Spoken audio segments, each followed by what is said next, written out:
हरे कृष्णा। राधे राधे दोस्तों, निर्जला एकादशी का व्रत इस बार 6 जून 2025 दिन शुक्रवार को रखा जाएगा। निर्जला एकादशी का व्रत बिना पानी का व्रत होता है। ज्येष्ठ शुक्ल एकादशी को निर्जला एकादशी कहा जाता है। यह एकादशी सभी एकादशियों में सबसे बड़ी एकादशी होती है। इस दिन भक्त लोग बिना अन्न और जल के पूरा दिन निराहार और निर्जल के रहकर व्रत करते हैं। निर्जला एकादशी के दिन कथा भी अवश्य ही सुननी चाहिए। इस वीडियो में हम आपको निर्जला एकादशी की व्रत कथा सुना रहे हैं। निर्जला एकादशी की व्रत कथा सुनने से पहले हाथ में थोड़े से तिल और फूल लेकर आप कथा सुन लीजिए और एक जल का लोटा भरकर पास में रख लीजिए। बाद में इन्हें आप सूर्य को अर्घ दे दीजिएगा। निर्जला एकादशी की व्रत कथा इस प्रकार से है। भीमसेन व्यास जी से कहने लगे, पितामह, भाई युधिष्ठिर, माता कुंती, द्रौपदी, अर्जुन, नकुल, सहदेव सभी एकादशी का व्रत करते हैं और मुझे भी कहते हैं, लेकिन महाराज, मैं पूजा तो कर सकता हूँ, दान भी कर सकता हूँ, परंतु बिना भोजन के मैं नहीं रह सकता। इस पर व्यास जी कहने लगे, हे भीमसेन, यदि तुम नरक को बुरा और स्वर्ग को अच्छा समझते हो तो प्रत्येक महीने की दोनों एकादशियों पर अन्न मत खाया करो। भीम कहने लगे, पितामह, मैं आपको पहले ही बता चुका हूँ, मुझसे भूख सहन नहीं होती। वर्ष भर में कोई एक ही व्रत मैं रख सकता हूँ, क्योंकि मेरे पेट में वक्र नामक अग्नि है। बिना भोजन के वह शांत नहीं रह सकती, भोजन से ही वह शांत रह सकती है।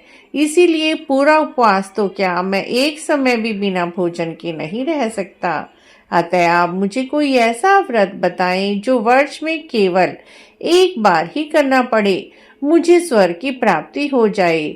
श्री व्यास जी कहने लगी, हे पुत्र, बड़े बड़े ऋषियों ने बहुत शास्त्र आदि बनाए, जिससे बिना धन के थोड़े परिश्रम से ही स्वर्ग प्राप्त हो सकता है। इसी प्रकार शास्त्रों में दोनों पक्षों की एकादशी का व्रत मुक्ति का साधन माना जाता है। व्यास जी के वचन सुनकर भीमसेन नरक में जाने के लिए नाम से भयभीत हो गए और कांप कर कहने लगे, अब मैं क्या करूं? मास में 2 व्रत तो मैं नहीं रख सकता, वर्ष में केवल एक व्रत अवश्य रख सकता हूं। वर्ष में एक दिन व्रत करने से यदि मेरी मुक्ति हो जाए तो कोई ऐसा व्रत बताए। यह सुनकर व्यास जी कहने लगे, वृषभ और मिथुन की संक्रांति के बीच ज्येष्ठ मास के शुक्ल पक्ष की जो एकादशी आती है उसका नाम निर्जला है। तुम उस एकादशी का व्रत करो। इस एकादशी के व्रत में स्नान और आचमन के सिवा जल अर्जित नहीं किया जाता।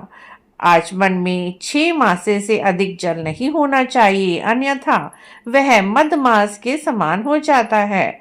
इस दिन भोजन नहीं करना चाहिए, भोजन करने से व्रत नष्ट हो जाता है।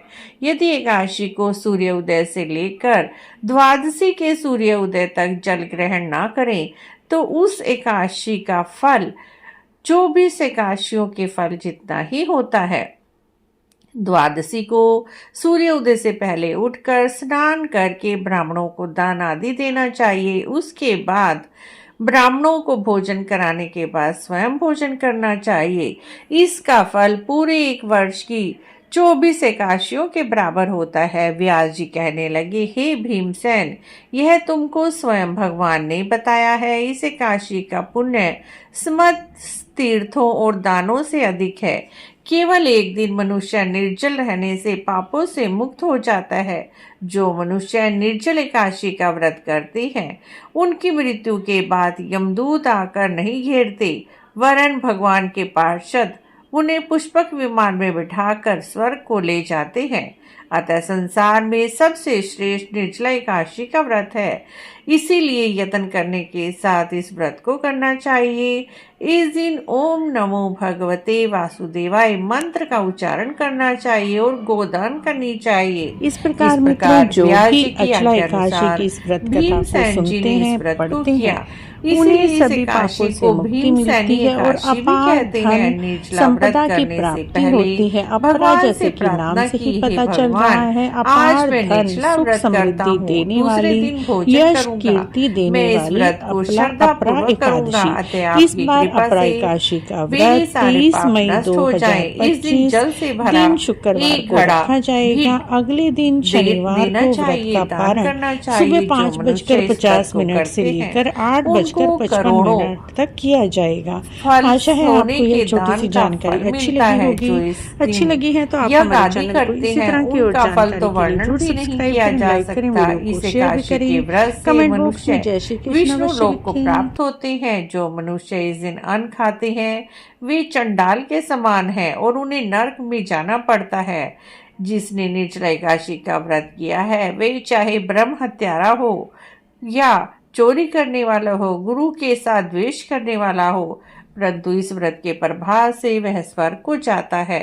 हे कुंती पुत्र, जो मनुष्य और स्त्री श्रद्धा पूर्वक इस व्रत को करते हैं उनको भगवान की आशीर्वाद प्राप्त होता है, गोदान का फल मिलता है और ब्राह्मणों को भोजन कराने जितना फल मिलता है। इस दिन जल से भरे कलश का दान अवश्य करना चाहिए। निर्जला एकादशी के दिन अन्न, वस्त्र, जूती, चप्पल आदि का दान भी करना चाहिए। जो मनुष्य इस व्रत कथा को कहते हैं, सुनते हैं, पढ़ते हैं, हुंकारा भरते हैं, उन्हें भी एकादशी के व्रत करने जितना ही फल मिलता है। तो बोलिए निर्जला एकादशी की जय, भीमसेनी एकादशी की जय। निर्जला एकादशी की यह व्रत कथा आज हमने आपसे शेयर की। आशा है आपको यह कथा अच्छी लगी होगी। अच्छी लगी है तो आप हमारे चैनल को जरूर सब्सक्राइब करें, लाइक करें, वीडियो को शेयर भी करें। कमेंट बॉक्स में जय श्री कृष्ण अवश्य लिखें।